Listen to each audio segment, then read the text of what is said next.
Hi, my name's Damien Kidd and I run Chameleon Bushcraft. Today we're out in the woods and I'm setting up my basher. We've got 3 fixing points, we need 1 more, and that means we need to make a peg. So today I'm going to show you a small amount of knife work which will give you the confidence and the ability to make a peg.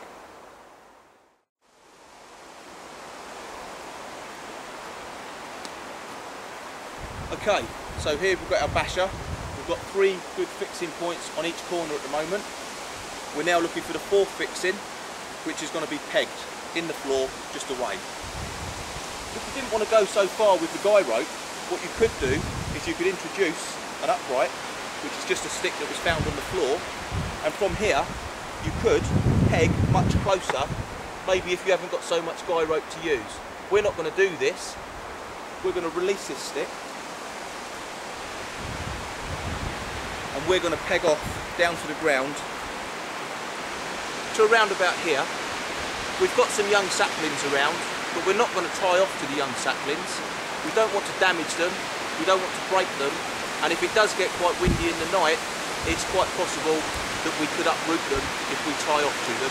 So this is where we're going to use the peg.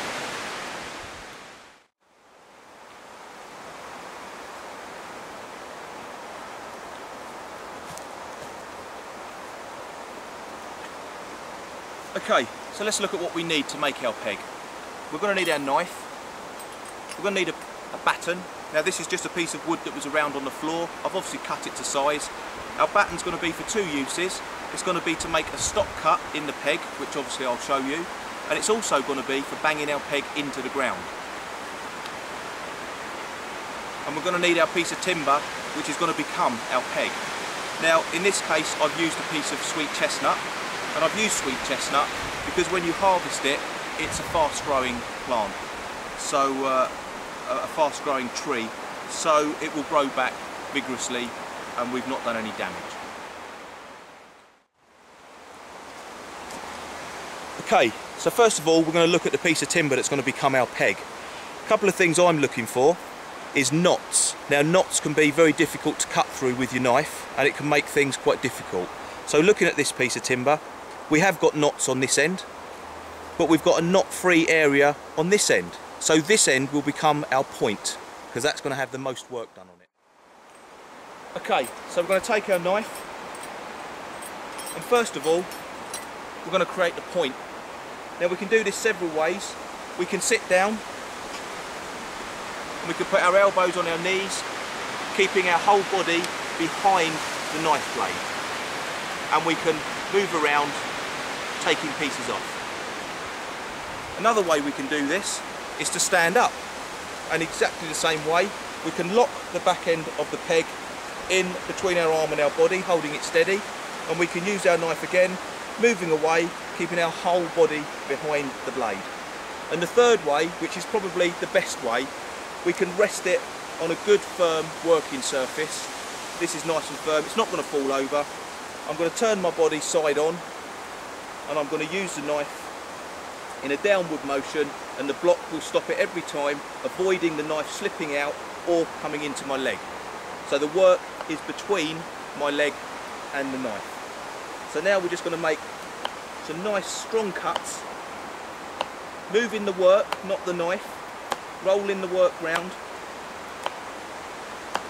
and we're going to keep taking slices off until we're left with a nice point.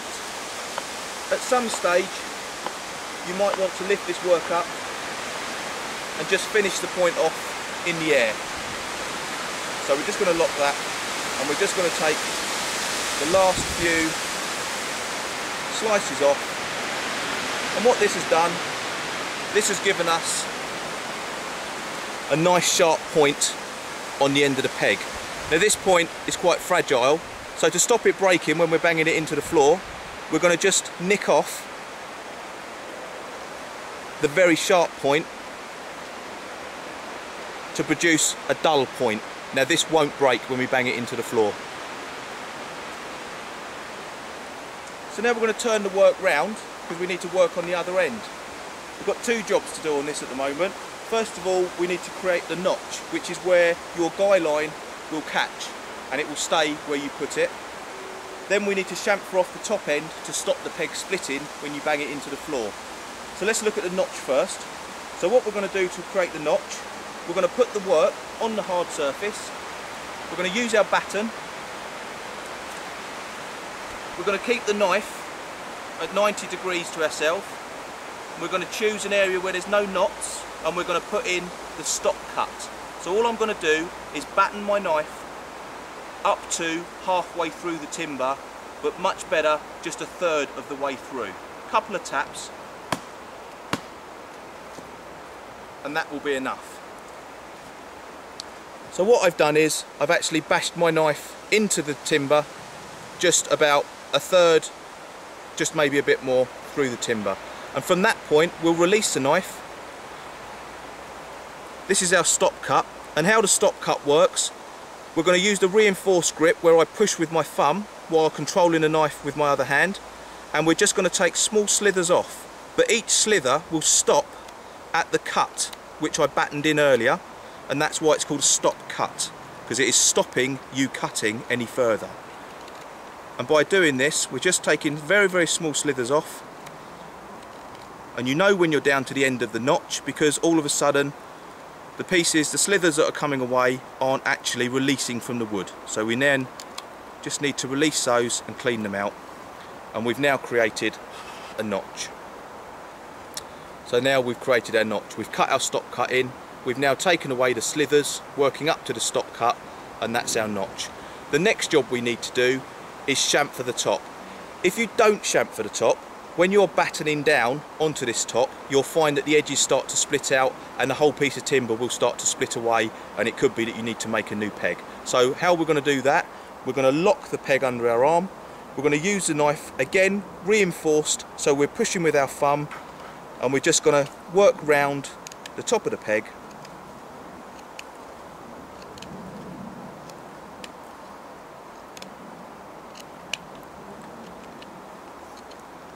So now, when we put the peg in the ground and we batten, we're not battening on the outside of the timber, we're actually battening on the good hard solid wood in the centre.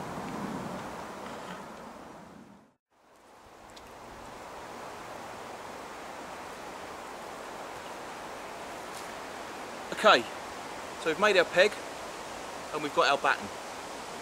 We just need to decide whereabouts we're going to put our peg, and around about that would be lovely. So this is where we're going to put our peg. Something else you may have noticed, the peg is maybe fairly long. The reason it is longer than you might make a peg is because this ground is actually quite soft.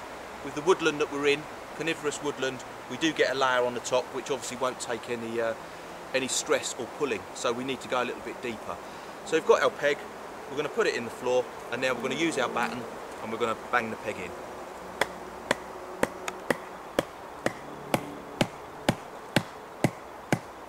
And like I said before, the peg isn't splitting because we chamfered the top of the peg.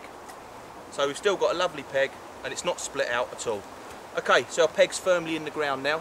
So last thing we need to do is take our guy rope, put it round the peg, take up a small amount of tension. We're going to do a thing called a slippery knot.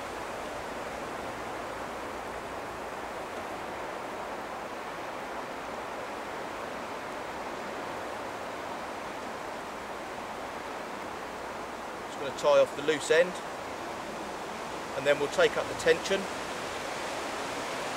and as I slide this knot up it will hold, and that's our basher pretty much set up. Small bit of manoeuvring, small bit of adjustment, but obviously I've now got my peg, I've now got my fixing, and we're away. We're up for a good night's sleep.